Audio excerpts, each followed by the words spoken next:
Sorry রে জান, তোকে অনেক বিরক্ত করছি অধিকার ছাড়াই, পারলে মাফ করে দিস।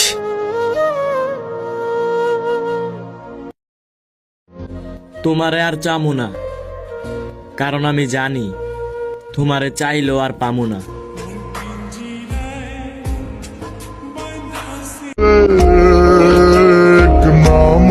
অনেকটা ভালোবাসার পর বুঝলাম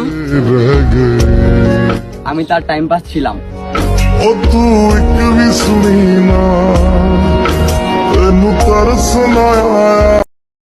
জান বলে ডাকতো আমায়। জান কি করো তুমি? জান খেয়েছো? জান কি করো? আমার জানটা কোথায়? আয় হায় কি ডাক! আরে আমার জানটাই কেড়ে নিয়েছে।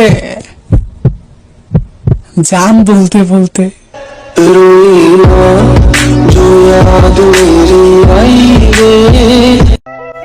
চেহারা যখন খারাপ, মানুষ তো একটু অবহেলা করবে।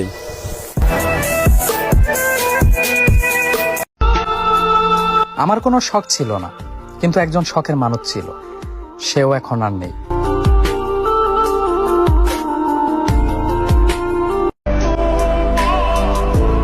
তোমারে অনেক ভালোবাসতাম, কিন্তু তুমি বুঝলাই না। আবার নষ্ট হওয়া শুরু করলাম, কারণ যে আমাকে ভালো বানাইছে সেই আবার মাঝ রাস্তায় ছেড়ে দিয়েছে।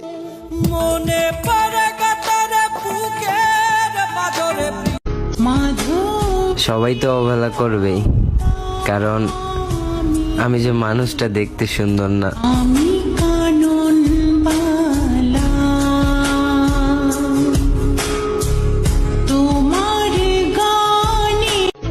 সাধ্য থাকলে তোরে কিনে রাখতাম, মায়া দিয়া তো আর তোরে আটকাইতে পারলাম না।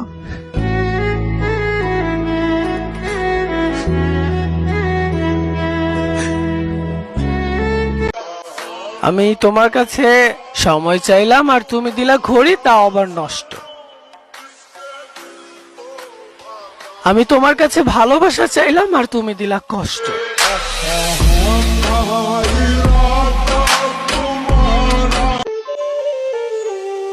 ধন্যবাদ বাবা, আজ তোমার টাকা না থাকার কারণে দুনিয়া চিনতে পেরেছি।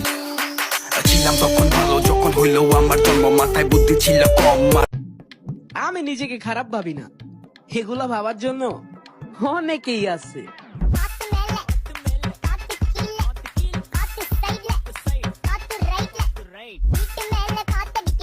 মন থেকে কিছু আপন মানুষকে মুছে ফেলেছি।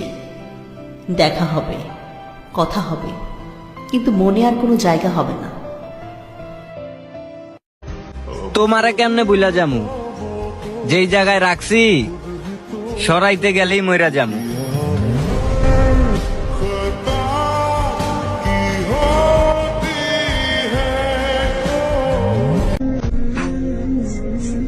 যেই নারীর অল্প প্রেমে আমি পাগল হয়ে গেলাম, সেই নারী আমার গভীর প্রেম দেখে মজা করলো।